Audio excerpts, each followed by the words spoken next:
Donc bonjour, je suis avec la Créatech.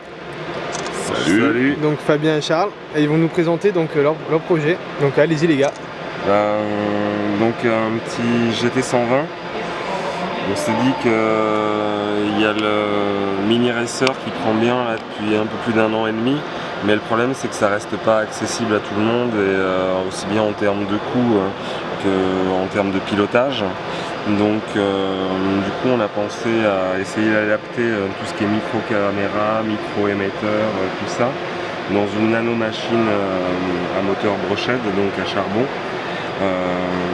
Et ce qui est super cool, c'est qu'on arrive à avoir une machine qui vole plus de 7 minutes avec des sensations comme une grosse.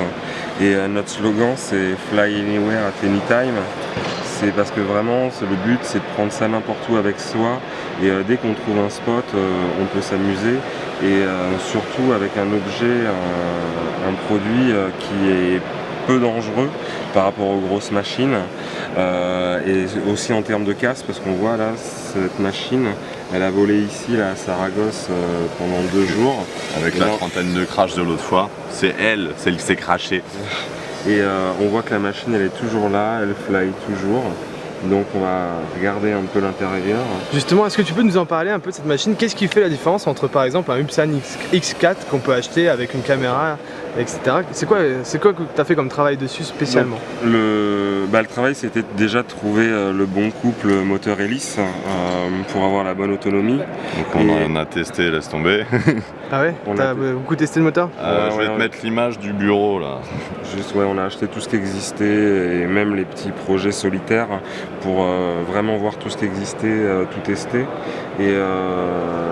Et donc on en est arrivé à la conclusion qu'aujourd'hui, par exemple un Upsan, le field of view, l'angle de vue de la caméra est trop petit. Donc il y a beaucoup de gens sur internet qui font des modifications, on dessert l'objectif, on vient le changer avec un objectif de... L'état du bureau. Souvent d'une Keishen 808. Et voilà. Après sur la partie émetteur vidéo, on s'est vite rendu compte qu'il n'y avait pas énormément de produits. Donc du coup à la Créatech on a conçu ce petit émetteur là à base de chip Airwave. Donc c'est un petit 25 mW. Qui est entièrement fait maison et qui intègre toutes les bandes, race band, etc. On a un port ISP pour la reprogrammation, donc c'est à dire que même si on a une évolution de channel, on va pouvoir suivre. Et le but c'était de vraiment avoir les mêmes sensations avec un nano qu'avec un mini. D'ailleurs je peux confirmer, j'ai fait une session tout à l'heure avec le mini en lunette immersion et avec une Taranis du coup, puisqu'on peut le contrôler avec une Taranis. C'est impressionnant, t'as l'impression d'être dans la même parcours mais en grand quoi, avec des grands. T'as le facteur d'échelle aussi parce que t'as des petites gates. T'as le facteur d'échelle, c'est proportionnel à la machine et du coup t'es dedans, ça reste de la race, même... C'est la même chose, franchement, les sensations sont les mêmes, c'est juste que pour l'instant, de ce que j'ai vu, ça repart moins fort qu'un no-racer forcément, c'est du brochet, on n'oublie pas. Voilà. Mais par contre, les passages en plein gaz, donc il faudrait faire des circuits sans trop de virages serrés pour pouvoir avoir des grosses sensations, ça j'en suis convaincu.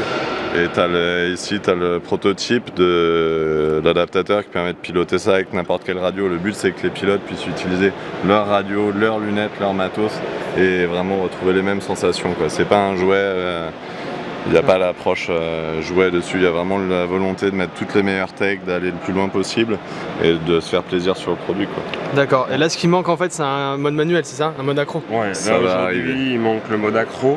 C'est pour ça que là on voit que dans cette machine la seule chose qu'on n'a pas fait c'est la flight control. Pour le moment on a pris la flight control d'un jouet qu'on a reprogrammé avec un code multi-Wii pour avoir un peu plus de sensations, mais c'était surtout aussi avoir un objet qu'on puisse mettre dans les mains d'un novice. C'est donc certes là aujourd'hui les pilotes de race pro tels que vous êtes entre guillemets sont un peu déconcertés parce que vous n'avez pas le mode accro, mais nous on voulait vraiment un produit qu'on puisse mettre dans les mains d'un môme, de tout le monde, d'un ado, d'un père qui n'ose pas se lancer, et je pense que le pari est réussi parce qu'on a une machine qui est super stable. Et pour les pilotes de toute façon il y a la suite qui arrive, il y a la version brushless qui arrive très vite, très vite. Putain, la brushless, donc ça va envoyer. Et moi je suis ravi d'avoir essayé ça aujourd'hui et je pense qu'il y a un gros potentiel. Moi ce que j'espère c'est qu'on puisse officiellement être autorisé dans des parcs si jamais il n'y a pas grand monde. Ça nous permettrait, par exemple pour des gens qui vivent en agglomération, de enfin pratiquer. Ça va être le cas, il n'y a pas de frein sur une si petite machine. Ouais, moi je pense S'il que faut de la rassurance, on va faire de la rassurance. Voilà. Mais... Ok, bravo les gars. Merci, Créatech. Hugo.